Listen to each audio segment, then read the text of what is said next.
ఉమ్మడి ఆంధ్రప్రదేశ్ రాష్ట్రం రెండుగా విడిపోయిన తర్వాత అమరావతి రాజధాని చేస్తూ 2014 నుంచి పరిపాలన కొనసాగించామని రాష్ట్ర సాంఘిక సంక్షేమ శాఖ మంత్రి డోలశ్రీ బాలవీరాంజనేయ స్వామి, ఎమ్మెల్యేలు Damacharla Janardhan Rao, B N Vijay Kumar, TDP parliament నియోజకవర్గ అధ్యక్షులు ముక్కు ఉగ్ర నరసింహారెడ్డిలు పేర్కొన్నారు.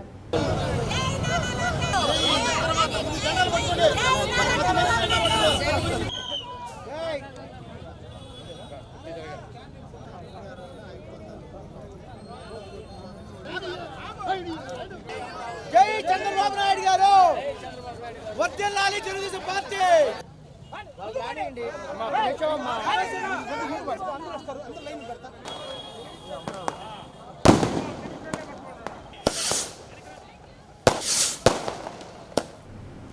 రాష్ట్ర రాజధాని అమరావతిని చట్టబద్ధత కల్పిస్తూ అసెంబ్లీలో తీర్మానం చేసి పార్లమెంటుకు పంపిన వెంటనే ఉభయ సభల్లో ఆమోదించడం హర్షణీయమన్నారు. ఒంగోలు రిమ్స్ నుండి చర్చి సెంటర్ వరకు క్యాండిల్ ర్యాలీ నిర్వహించి చర్చి సెంటర్లో తెలుగుదేశం పార్టీ నాయకులు, కార్యకర్తలు సంబరాలు చేసుకున్నారు. రాష్ట్రంలో 2019 నుండి 2024 వరకు 3 ముక్కలాట ఆడుతూ రాష్ట్రాన్ని మాజీ సీఎం జగన్మోహన్ రెడ్డి సర్వనాశనం చేశారన్నారు.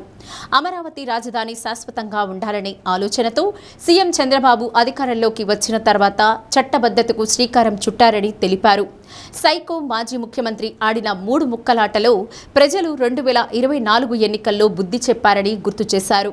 రాష్ట్ర దేవాదాయ ధర్మాదాయ శాఖ మంత్రి, జిల్లా ఇన్ఛార్జ్ ఆనం రామనారాయణ రెడ్డి జీజీహెచ్ నుండి ర్యాలీ ప్రారంభించారు.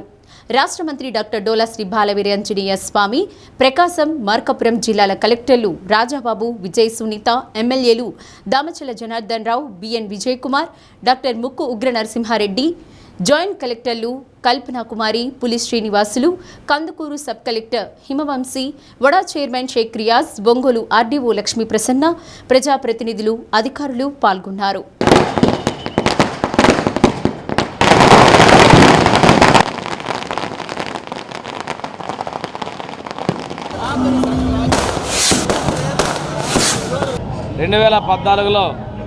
ఆంధ్రప్రదేశ్ రాష్ట్రం విడిపోయిన తర్వాత కేంద్ర ప్రభుత్వ విభజన చట్టంలో 10 సంవత్సరాలు ఉమ్మడి రాజధానిగా హైదరాబాద్ అని చెప్పడం, కానీ తర్వాత మన ప్రీతమ ముఖ్యమంత్రి శ్రీ నారా చంద్రబాబు నాయుడు గారు విజయవాడ, గుంటూరు మధ్య అమరావతి నిర్మాణం చేసుకొని అమరావతి కేంద్రంగా మనం పరిపాలన సాగిస్తున్నాం.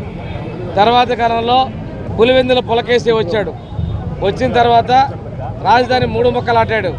ఇక్కడ రాజధాని అవసరం లేదు, నేను ఎక్కడుంటే అక్కడే రాజధాని అన్నాడు. అంటే ఆయన కనుక చెంచులగూడలో ఉంటే అదే రాజధాని అనే విధంగా ఆయన మానసిక పరిస్థితి అలా ఉంది. ఇటువంటి పరిస్థితుల్లో కేంద్రానికి మన ముఖ్యమంత్రి చంద్రబాబు నాయుడు గారు, ఉప ముఖ్యమంత్రి పవన్ కళ్యాణ్ గారు విభజన చట్టంలో అమరావతిని మనం రాజధానిగా చేర్చాలని చెప్పి విజ్ఞప్తి మేరకు 2024 జూన్ 2వ తేదీ వరకు హైదరాబాద్ అనేటువంటి ఉమ్మడి పదం పోయింది కనుక ఆ రోజు నుండి అమరావతి కేంద్రంగా రాజధాని ఏర్పాటు చేయాలని చెప్పేసి తీర్మానం చేయడం జరిగింది. దీనికి కేంద్ర ప్రభుత్వం అసెంబ్లీలో తీర్మానం చేసి 2014 విభజన చట్టంలోని సెక్షన్ 5 సబ్ సెక్షన్ 2లో సవరణ చేయమని పంపించడం జరిగింది.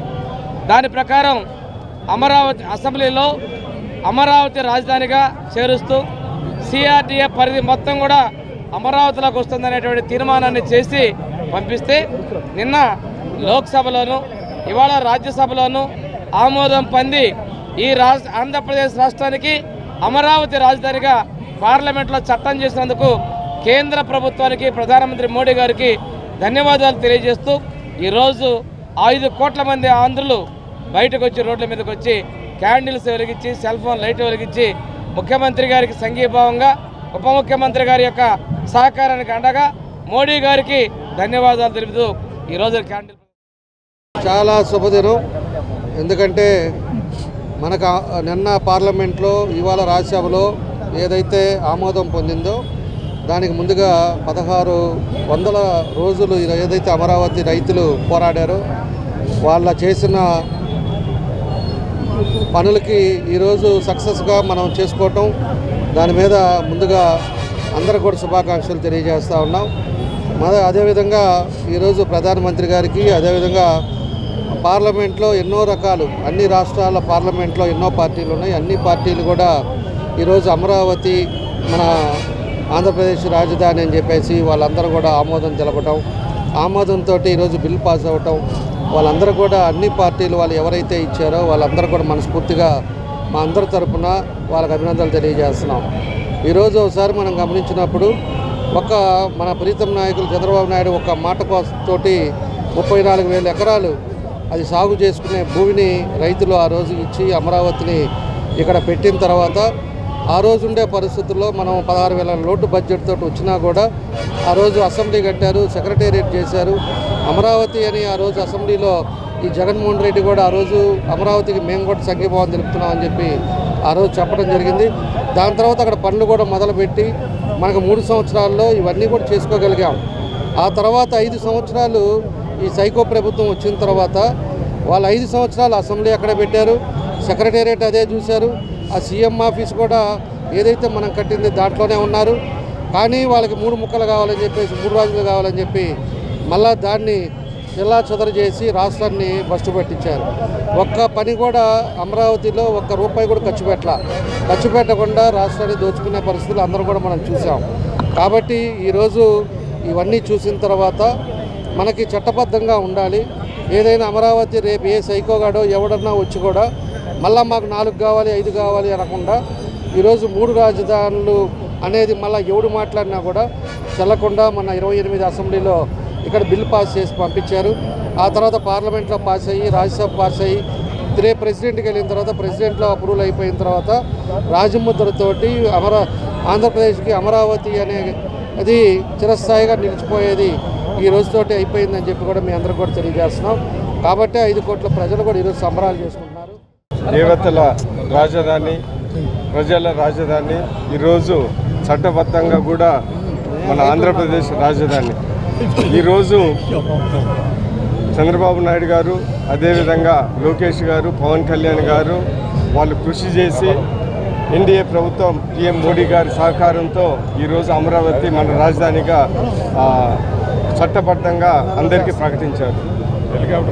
మన రాజధాని ఒక రిజర్వ్డ్ కాన్స్టిట్యున్సీలో మధ్యలో, అదేవిధంగా శ్రీకాకుళంకి దగ్గరగా, కుప్పానికి దగ్గరగా, అటు కడపకి దగ్గరగా ఉన్న ఈక్వి డిస్టెన్స్ చాలా సైంటిఫిక్గా ఏర్పడిన రాజధాని.